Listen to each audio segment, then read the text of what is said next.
The Chicago Cubs vanquished their curse in 2016, but before that, fans had reason to believe that their misfortune stretched past just the team itself, and what is labeled the ex-Cubs factor that supposedly cursed other teams. So let's look at this theory and its credibility.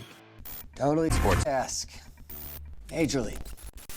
It's very well known by most sports fans, but for the large majority of the 20th century and part of the 21st century, the Chicago Cubs are thought to be a cursed team. It originates from when William Cianis was told to leave Wrigley Field at Game 4 of the 1945 World Series, along with his pet goat. In outrage, he declared them Cubs they ain't gonna win no more, which was interpreted as the Cubs were never going to win another pennant. The Cubs ended up losing the World Series to the Tigers, and for the rest of Cianis' life, the Cubs ain't win another pennant, which is why it was called the Curse of the Billy Goat. And while that was the official start of the curse, the drought started back in 1908 when the Cubs won their second World Series. And from then until 1945, the Cubs would lose all 7 World Series they appeared in, and it would take an additional 71 years for them to even get to that point again.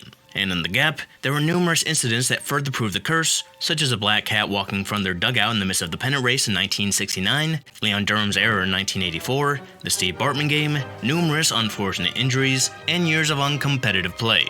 And with this, journalist Ron Burler first developed a theory that players who move on from the Cubs keep a part of the curse with them and it rubs off on their new team. More specifically, he said, it is utterly impossible for a team with 3 or more ex-Cubs to win the World Series, and his basis goes back to a pattern after the 1945 World Series where the curse began. Ron Burler first came up with this idea in 1981, and from 1945 to 1981, 9 teams appeared in the World Series with at least 3 former Cubs. And 8 of those teams lost the World Series, with the only team to win being the 1960 Pirates. But Burler brought up that Don Hoke was one of the 3 ex-Cubs on the Pirates, and he only spent 121 games with the Cubs. Not enough time to fully soak in the Cubness, as Burler called it. And this also apparently applies to the 1973 A's, who didn't technically have 3 ex-Cubs because Bill North was injured in the World Series. And the 1979 Pirates, who had 3, but Dave Roberts did not play in the series. But Burler brought this up at the perfect time.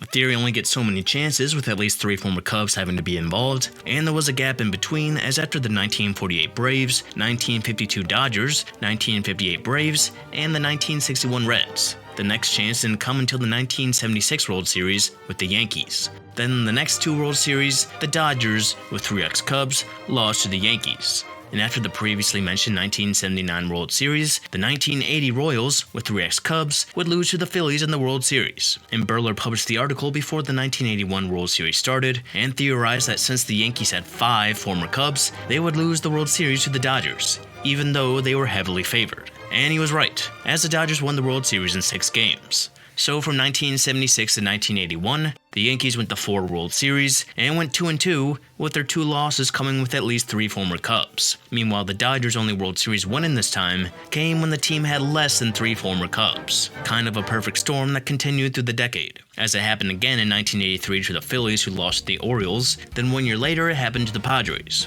who ironically beat the Cubs in the NLCS. And a year later, the Blue Jays would blow a 3-1 lead to the Royals before they could even make it to the World Series. But it wasn't until 1990 that the theory became more prominent when columnist for the Chicago Tribune, Mike Royko, began to regularly reference it. But Royko changed up the criteria, saying that a team with no ex-Cubs probably has the edge on a team that has even won in the World Series. Or basically, any team with more ex-Cubs will lose the World Series. And it was never more evident than the year he first brought it up in 1986. The Mets came into the World Series with 0 ex-Cubs, while the Red Sox had 1, and his name was Bill Buckner. He made his way over to Boston after being part of the Dennis Eckersley trade, and most know that Bill Buckner became the scapegoat when he let a ball go through his legs that won Game 6 of the series for the Mets, who won Game 7 the next night. A play Red Sox fans used to epitomize their curse, and Cubs fans used for their own, with the connection. And in 1990, Royko used his theory to predict the World Series like Burler had in 1981.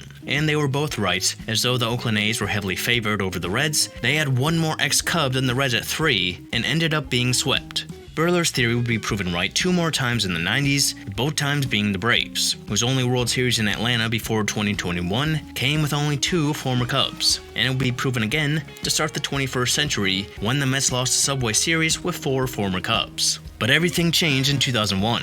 Though the Diamondbacks had the better team than the Yankees, fate just seemed to not be on their side for multiple reasons. such as they are the Yankees, who are looking to four-peat, while the Diamondbacks hadn't even existed for 4 years. And this was in the wake of 9/11, making fate even closer to the Yankees. And in this case, the Diamondbacks had 4 former Cubs, with Miguel Batista, Luis Gonzalez, Mark Grace, and Mike Morgan. And after they blew Game 4 and 5 in the 9th, with eventual extra inning walk-offs, it seemed fate was just not on their side. But they regrouped to win Game 6, and tied things in the 9th of Game 7 off Mariano Rivera, and one of those former Cubs, Luis Gonzalez, hit the walk-off single to win the World Series for the Diamondbacks, and disprove the ex-Cub factor, at least this time. This being the second time a walk-off ended a 7-game World Series, the other being Bill Mazeroski in 1960, who played on the team with 3 former Cubs, with the asterisks. And to prove this whole theory wasn't just some little sidebar amongst nerds, Mark Grace even acknowledged in a post-game interview after Game 7 that they had beat the ex-Cub factor, with Mark Grace leading off the 9th inning with a single, and of course Gonzalez getting the hit. And after that little shakeup, the ex-Cub factor would be back on the next year when the Giants blew a chance to win Game 6 and lost Game 7 of the 2002 World Series. Then 1 year after the Bartman play, the factor may have peaked, as the 2004 Yankees had 5 former Cubs, including Kenny Lofton, who was on the 2002 Giants and 2003 Cubs, went on to be the only team to blow a 3-0 lead against the Red Sox, who have a connection to this entire thing. And the Red Sox went on to beat another team with at least 3 ex-Cubs, and the Cubs' rival, the St. Louis Cardinals, to break their curse, while the Billy Goat kept standing. There would be 5 more opportunities for the factor to come in play after, with the Phillies breaking the factor in 2008, but they weren't able to in 2009, though the Giants could in 2012. But the most recent examples of the 2019 Astros and 2022 Phillies both added to the theory. But with this, between Burler and Royko, what is the more accurate theory? Well, for Royko's theory, since 1945, there have been 60 World Series in which teams didn't have the same number of former Cubs, and the team with more former Cubs lost the series 34 times, or 57% of the time. And as for Burler's theory, there have been 29 World Series since 1945, with at least one team having 3 former Cubs, and those teams with 3 former Cubs lost 22 of those series, or 76% of the time. And that includes the 1960 Pirates, 1973 A's, 1979 Pirates, and 2021 Braves, who had 3 former Cubs, but not all 3 played. And if we take those away, then those teams win just 12% of the time. So I guess if you were going to use a theory to predict the postseason, I guess using Burler's ex-Cub factor would be the way to go. And while this entire thing is far-fetched and just fun to look at, the case of the 2016 Cubs makes it even more interesting.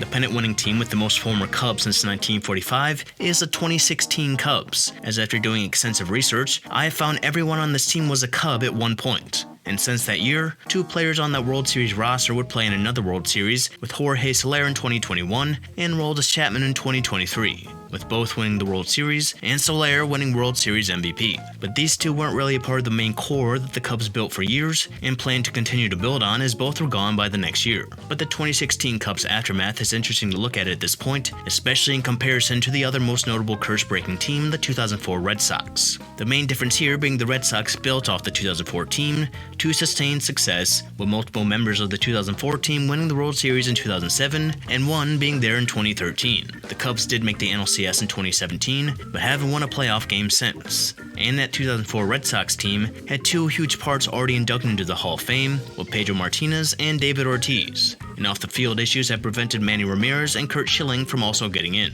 At least at the moment, the 2016 Cubs could very well have 0 eventual Hall of Famers, with John Lester being the best chance at this point, while players like Rizzo and Schwarber are still a possibility. And after Jason Hayward wins back-to-back MVPs in the next 2 years, he might get there.